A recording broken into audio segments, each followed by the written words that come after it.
Hola opositores, bienvenidos a una nueva píldora justiciera. Soy Marta, como ya sabes si sigues este canal, y hoy voy a hablarte de una situación que vivimos a diario en los juzgados y que me parece que puede ser interesante que conozcas porque justamente esta mañana un usuario me ha preguntado por los apoderamientos, por dar poder a un abogado y de esa manera poder librarse de ir a un juicio al que no le apetecía nada asistir por las personas con las que se podía encontrar en ese juicio.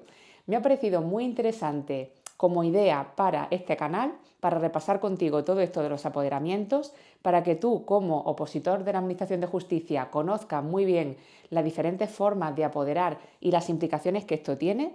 Creo que puede ser muy interesante también para darte un poquito de la realidad de los juzgados, así que espero darte mucha luz con el contenido de hoy. Empezamos ya, no sin antes recordarte que te suscribas a este canal y que actives la campanita de notificaciones y así YouTube te avisará cada vez que haya una nueva píldora justiciera disponible para ti, que también va a venirte para preparar tu oposición a la Administración de Justicia.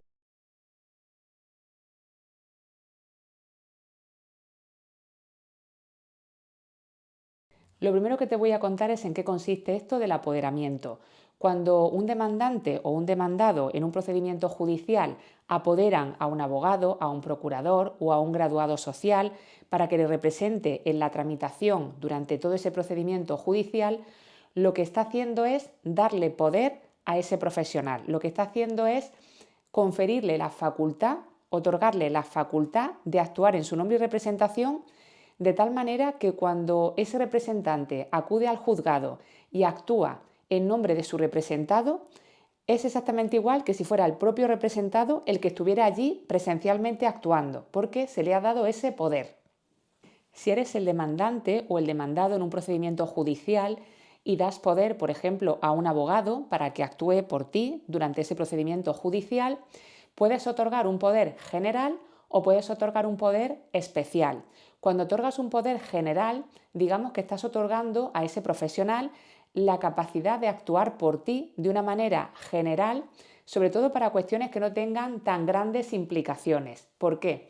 Porque en el caso de otro tipo de facultades, como puede ser la facultad de desistir, de allanarse, de conciliar en tu nombre, para ese tipo de cuestiones que son ya un poco más delicadas porque podrían suponer la terminación del procedimiento, como es el caso del desistimiento, como es el caso de la conciliación, para todo este tipo de cuestiones hace falta un poder especial.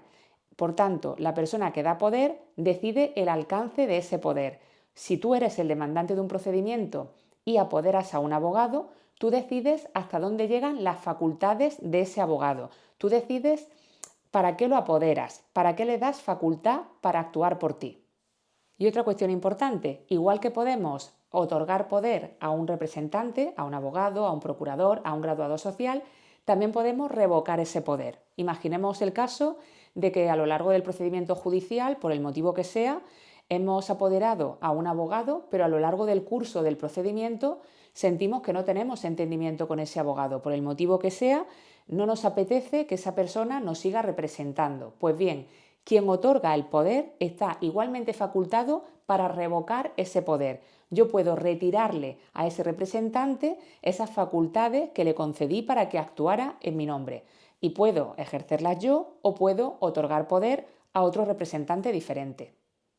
En el día a día de los juzgados nos encontramos con que el apoderamiento es una cosa bastante habitual.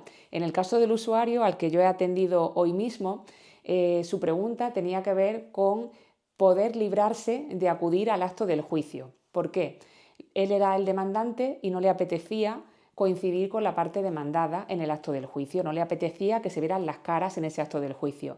Entonces me preguntaba si era posible apoderar a un representante, a un abogado, a un procurador, de tal manera que fuera este profesional y no él quien acudiera presencialmente el día del juicio.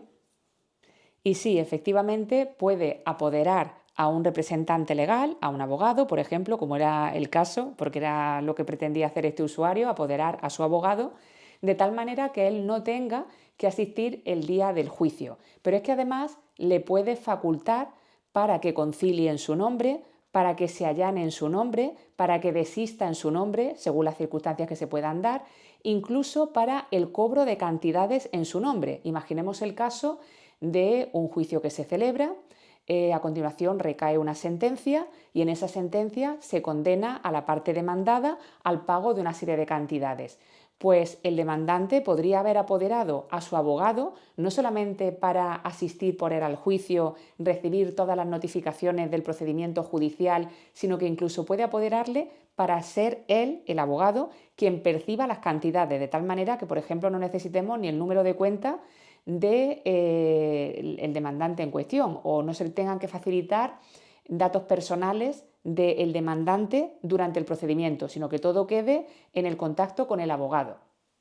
Y otra cuestión que le he estado aclarando a ese usuario que hoy ha preguntado en el juzgado por este tema del apoderamiento y que me preguntaba cómo podía apoderar a su abogado, en este caso era un demandante, es alguien que era demandante, parte actora en el procedimiento judicial, son las diferentes maneras que tenemos de apoderar a un abogado.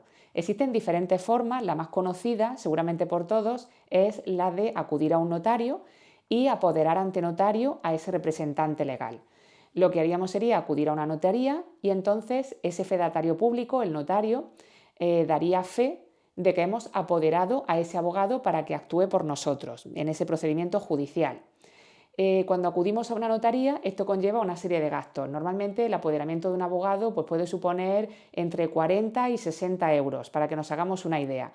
Pero lo que yo le he descubierto esta mañana a este usuario es que existen otras maneras de apoderar que son igualmente legales, que el apoderamiento tiene exactamente los mismos efectos, es igualmente válido que acudir a una notaría y que sin embargo van a ser formas de apoderar totalmente gratuitas. Para apoderar gratuitamente a nuestro abogado, podemos hacerlo presencialmente o telemáticamente. Si optamos por hacerlo presencialmente, lo que tendremos que hacer es acudir al juzgado ante el que se está siguiendo el procedimiento judicial para el cual vamos a apoderar a ese abogado o a ese procurador o a ese graduado social. Lo que vamos a hacer va a ser acudir al juzgado y entonces solicitaremos un apoderamiento apuz acta. Lo que va a ocurrir es que nos van a pedir nuestro DNI, van a comprobar nuestros datos y nos van a informar del poder que estamos concediendo a ese representante, a ese abogado en este caso. El funcionario que nos atienda, lo normal es que nos indique, nos recuerde en qué consiste esto del apoderamiento y nos recuerde que le estamos otorgando la capacidad de actuar por nosotros a ese profesional, para que no haya ninguna duda. Hacer este trámite en el juzgado es completamente gratuito y el letrado de la Administración de Justicia, que será quien dará fe del otorgamiento de ese poder, es igualmente un fedatario público, como también lo es el notario. Así que ese otorgamiento de poder, ese apoderamiento apuz acta que tiene lugar en el juzgado ante el letrado de la Administración de Justicia, tiene exactamente la misma validez que el apoderamiento que hacemos ante el notario y nos va a salir gratis. Y la segunda manera gratuita de apoderar a mi abogado es acudir a través de la web del Ministerio de Justicia a la sede judicial electrónica.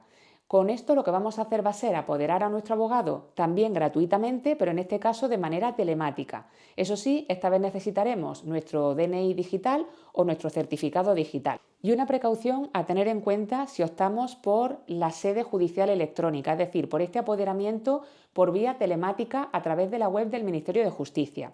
Es muy importante que apoderemos convenientemente a nuestro abogado. ¿Por qué? Porque si le otorgamos el poder general a que se refiere el artículo 25.1 de la Ley de Enjuiciamiento Civil, ese abogado podrá comparecer por nosotros al acto del juicio, pero no estará apoderado para el ejercicio de otro tipo de facultades, como por ejemplo el desistimiento, la conciliación, el allanamiento. ¿Por qué? Porque este tipo de facultades, que son más delicadas, requieren poder especial, el poder especial a que se refiere el artículo 25.2 de la Ley de Enjuiciamiento Civil. Debemos tener en cuenta, como te indicaba anteriormente, que el desistimiento o la conciliación implican la terminación del procedimiento, pero no con una sentencia, sino otras formas de terminación del procedimiento que además tienen muchas implicaciones para el representado. Recordemos que cuando se apodera a un abogado, quizá nosotros no acudamos al acto del juicio y estamos permitiendo que un tercero intervenga por nosotros. Por tanto, es importante que en nuestro poder hayamos matizado muy bien para qué le facultamos y para qué no. Y si no le facultamos para desistir, conciliar, allanarse, no podrá hacerlo. Será necesario que le hayamos facultado expresamente para todo ello, conforme al artículo 25.2 de la Ley de Enjuiciamiento Civil, y que este profesional no acuda al juzgado con un simple poder general, sino con un poder especial, si es que queremos que realmente pueda ejercitar todas estas facultades, como desistir o conciliar, tal y como podría ocurrir si nosotros mismos estuviéramos presencialmente en el juzgado. Así que, recapitulando, sí, puedes apoderar a alguien, a un abogado, a un graduado social, a un procurador, si no quieres comparecer a un acto del juicio donde por el motivo que sea no te apetezca encontrarte con la otra parte, o quizá por la fecha del juicio te va a pillar de viaje o te va a pillar en una situación en la que no es oportuno para ti acudir al juzgado. Y sí, puedes apoderar a tu abogado gratuitamente. De la misma manera que dispones de la posibilidad de acudir a una notaría donde te van a cobrar entre 40 y 60 euros por ese apoderamiento, existen otras maneras de apoderar gratuitamente a tu abogado. Y además puedes optar por hacerlo presencialmente en el propio juzgado donde se está siguiendo tu procedimiento, o puedes hacerlo por medios telemáticos a través de la web del Ministerio de Justicia. Bueno, opositores, espero que esta píldora justiciera os haya venido muy bien para repasar todo esto de los apoderamientos, de la representación en los procedimientos judiciales y para repasar todo esto del poder general y el poder especial. Espero que os haya dado mucha luz. Ya sabéis que me encanta leeros, así que si me queréis dejar un comentario por aquí abajo sobre lo que os ha parecido el contenido de hoy y me queréis decir algún contenido que me recomendáis para este canal, estaría encantada de leeros. Tengo muchas ganas de saber qué puedo hacer por ti, qué partes del temario te están costando un poquito más, si hay alguna parte del temario, alguna ley, algún artículo que te parezca que no tienes por dónde meterle mano, que no terminas de entenderlo, o alguna cuestión en la que notas que siempre fallas en los test cuando te estás preparando la oposición. Yo estaría encantada de saberlo y me encantaría elaborar contenidos para este canal que te puedan ser útiles para estudiar. También por aquí abajo te dejo mis datos de contacto, así que si quieres que sea yo quien te acompañe en este proceso de preparar tu oposición y de conseguir tu plaza como funcionario para la Administración de Justicia, estaré encantada de ayudarte. Y te recuerdo también que nos quedan solo 3 meses para el examen oficial y que estamos formando grupo para repasar en estos 3 meses de la manera más productiva posible, sobre todo las leyes procesales, la ley de enjuiciamiento civil, la ley de enjuiciamiento criminal, la ley reguladora de la jurisdicción social, la ley de contencioso administrativo. Vamos a resolver también todas las dudas que puedan surgir en todo el temario, pero en estos 3 meses nos gustaría, con nuestros opositores, con los que nos acompañen y decidan contar con nosotros, repasar especialmente las leyes procesales, machacar con test, con casos prácticos y conseguir que no te pillen en un renuncio el día del examen oficial y que ese día brilles y consigas tu plaza como funcionario para la Administración de Justicia. Así que si quieres apuntarte, ya sabes, aquí tenéis mis datos de contacto y estaré encantada de que me contactes. Y ya sabéis lo que decimos siempre desde este canal, el esfuerzo es inmenso, la recompensa será eterna. Hasta la próxima píldora justiciera.